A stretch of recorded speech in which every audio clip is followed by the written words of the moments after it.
Every once in a while, a book comes along that really is a generational work, and one such book is The Return of the Gods by Jonathan Cahn. The book has been recommended to me for some time, and I only recently read it. It is so well put together. The approach of the author and how he lays everything out is unique and very eye-opening.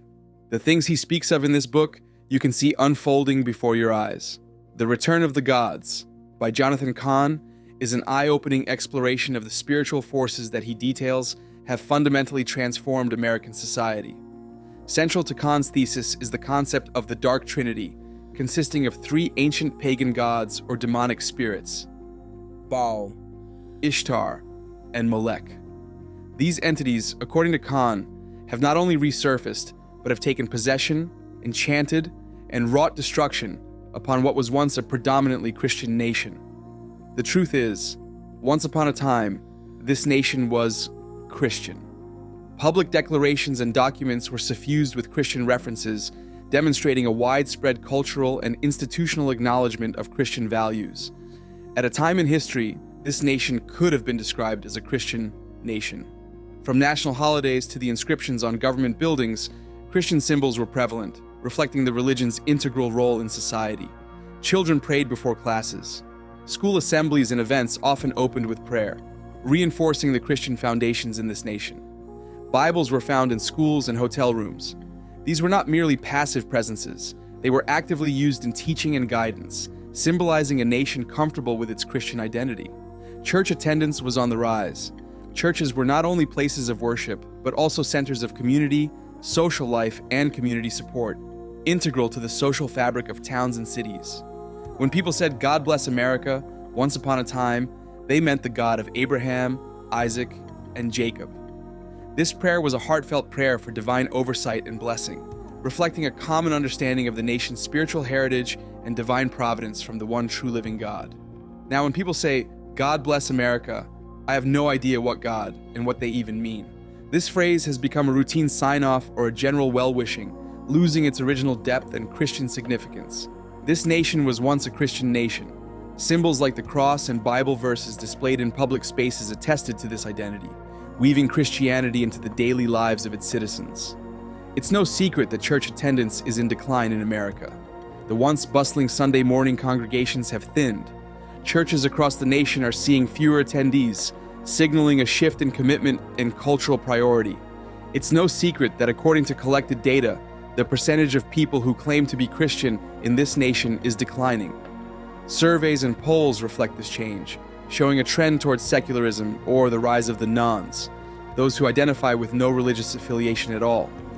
The Return of the Gods by Jonathan Cahn is an eye-opening book which points to these facts, and in my opinion, the premise of the book is founded on the 12th chapter of the book of Matthew, where it states that once an unclean spirit leaves a man, or in this case, a nation, the state of that man is worse than it ever was before. Matthew chapter 12, verse 43 to 45. When the unclean spirit is gone out of a man, he walketh through dry places, seeking rest, and findeth none. Then he saith, I will return into my house from whence I came out. And when he is come, he findeth it empty, swept, and garnished. Then goeth he, and taketh with himself 7 other spirits more wicked than himself. And they enter in and dwell there. And the last state of that man is worse than the first. Even so shall it be also unto this wicked generation. And what Cahn is stating is that these spirits, Baal, Ishtar, or Astarte, and Molech, that once left are returning to this nation, and the state of the nation is worse than what it once was. Throughout the book, he systematically goes through the nation's history and cites specific examples of why these spirits are coming back. Cahn begins by detailing the historical context and characteristics of each member of this dark trinity. Baal, a god known from ancient texts and cultures, represents the spirit of possession in Kahn's narrative. This spirit is linked to the pursuit of power and control, manifesting in modern America as a drive for dominance in various societal domains, including politics, economics, and culture. The possession by Baal leads to an erosion of moral values and the prioritization of power and success over spiritual and communal well-being. Ishtar, the second of the trio, is associated with enchantment. Historically worshipped as a goddess of fertility, love, war, and sex.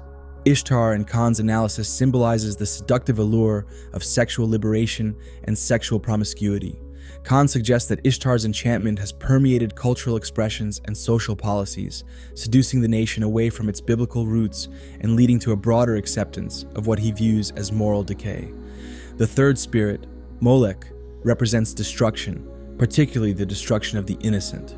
Molech, whom ancient cultures appeased him through child sacrifice, is used by Khan to reveal contemporary practices that devalue and destroy human life.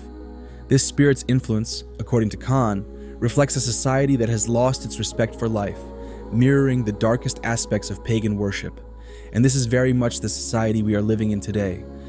Khan points that these spirits' resurgence marks a significant spiritual decline from America's founding principles, which were deeply rooted in Judeo-Christian values.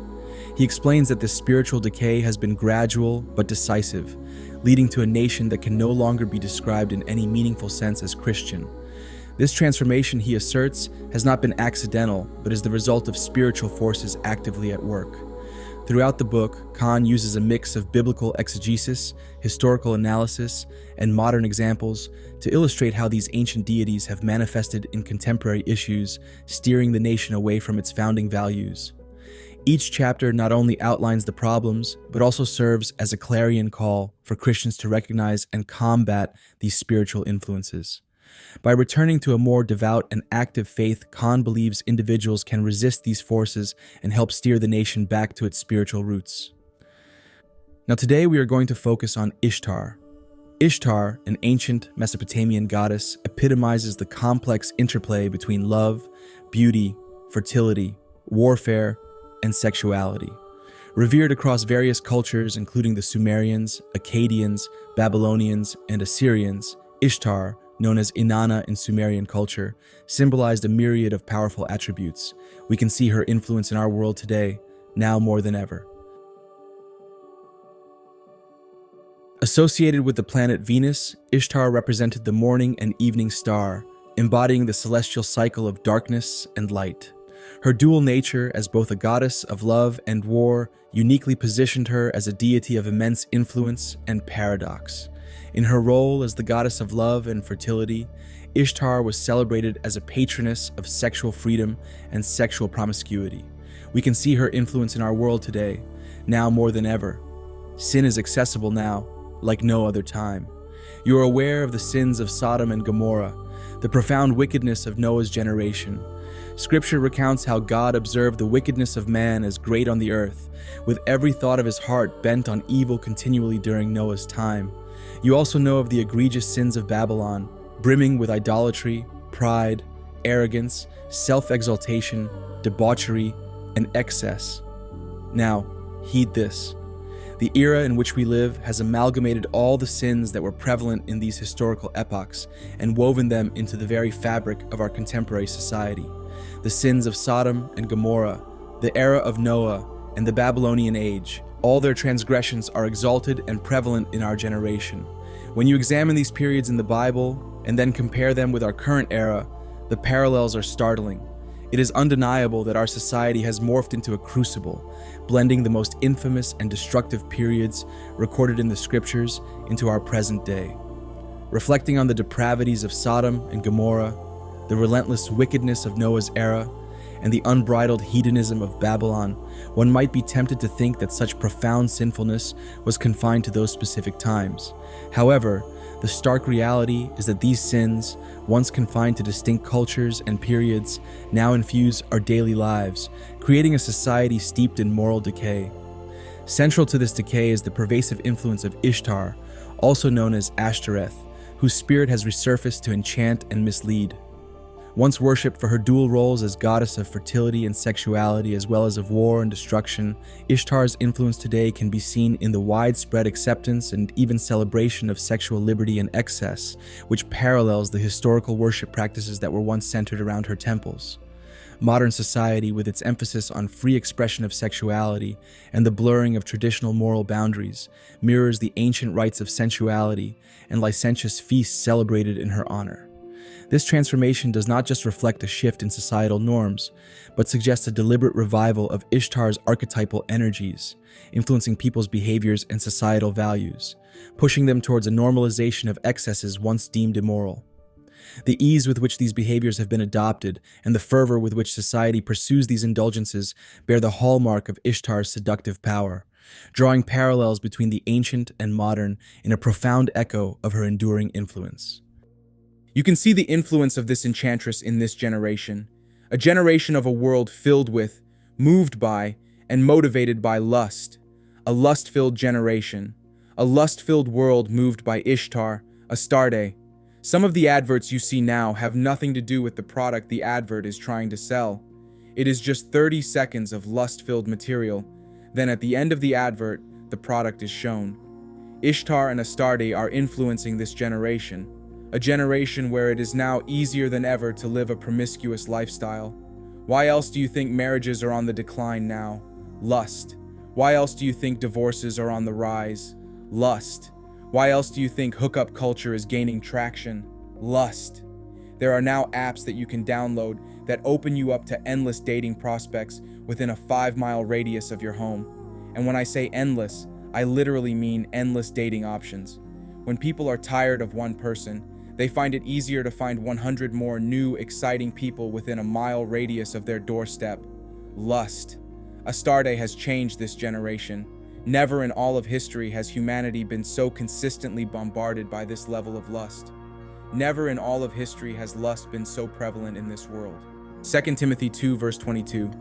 Flee also youthful lusts, but follow righteousness, faith, charity, peace, with them that call on the Lord out of a pure heart. Have you ever noticed how the Bible does not tell you to flee the devil, but it tells you to flee from lust? That should tell you something about lust. Lust will cloud your judgment. Lust will destroy you. Lust will break up your home. Lust will destroy your health. Lust will take your money away. Lust will rob you of your joy. Lust will put a wall between you and God. Lust will throw you into a hole deeper than you ever thought you could go. Lust, unchecked, will leave you in a place where you will wonder, how did I get here? I say all this because I have seen it firsthand with my own eyes. I have seen lust do this to people. One decision made out of lust can literally change your whole life. Please, brothers and sisters, just think. Why would the Bible tell you to wrestle against principalities, against powers, against the rulers of the darkness of this world, against spiritual wickedness, but then instruct us to flee from lust? Lust is not to be played with. In today's digital age, the influence of Ishtar, historically known as Ashtoreth, is palpable in the pervasive themes of lust and temptation that saturate our media landscapes. Social media platforms, television shows, and advertisements are rife with content that not only highlights but glamorizes sexual allure and material excess. This modern phenomenon mirrors the ancient worship of Ishtar, where rituals and cultural norms celebrated sensuality and the breaking of traditional moral boundaries. The constant barrage of images and messages promoting an idealized form of beauty and a culture of instant gratification taps directly into the base desires and impulses of humanity. Every swipe, click, or channel turn potentially exposes individuals to seductive content that normalizes and encourages sexual freedom as an expression of personal liberty. Such content does not merely exist, it actively engages viewers, drawing them into a web of continuous temptation. This overwhelming presence of temptation is not merely a reflection of changing societal norms, but suggests a deliberate resurgence of the spirit of Ishtar. Her influence in today's society promotes a worldview where the pursuit of pleasure and self-indulgence is not just acceptable, but encouraged, fundamentally altering how individuals interact with and perceive their world. As this ancient spirit's characteristics manifest in modern settings, they challenge individuals to navigate a world where temptations are ever present and moral clarity is increasingly obscured. In this context, it is crucial for those who recognize this shift to stand vigilant against the subtle allure of these ancient practices reborn. As contemporary witnesses to this revival, we are challenged to discern and resist the subtle encroachments of moral decay inspired by Ishtar's legacy. Sin has never been more accessible than it is now. This generation experiences sin in a form vastly different from any before. Today, sin can literally be delivered to our doorsteps. In the past, such as during my parents' era, you had to physically venture out to engage in sinful activities, but now, the previously unimaginable can arrive directly at our homes. The advancement of technology and the digital age has rendered sin not only more accessible, but also more convenient. Previous generations might have been shielded from certain temptations by geographical distance or societal norms, but today's society faces temptations that are merely a click or a tap away. The concept of ordering sin to your doorstep is not just a metaphor, it has become a stark reality.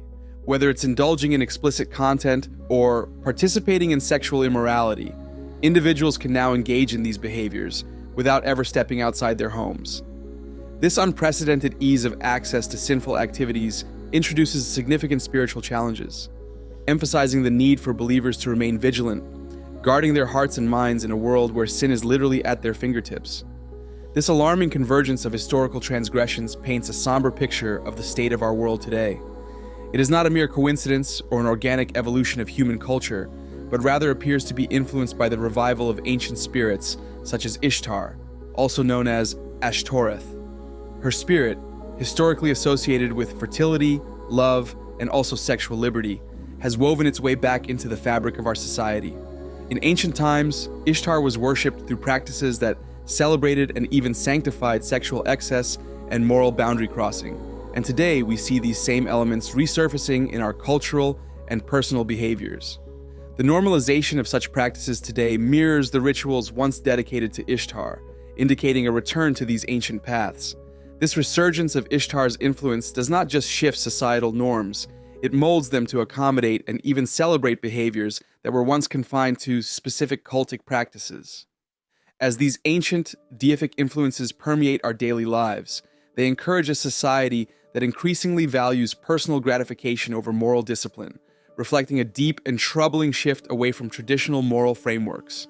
Thus, in this era of easy access to sin, it becomes crucial for those who recognize this historical and spiritual pattern to confront and contend with these influences, striving to uphold values that resist the decay of moral and spiritual integrity.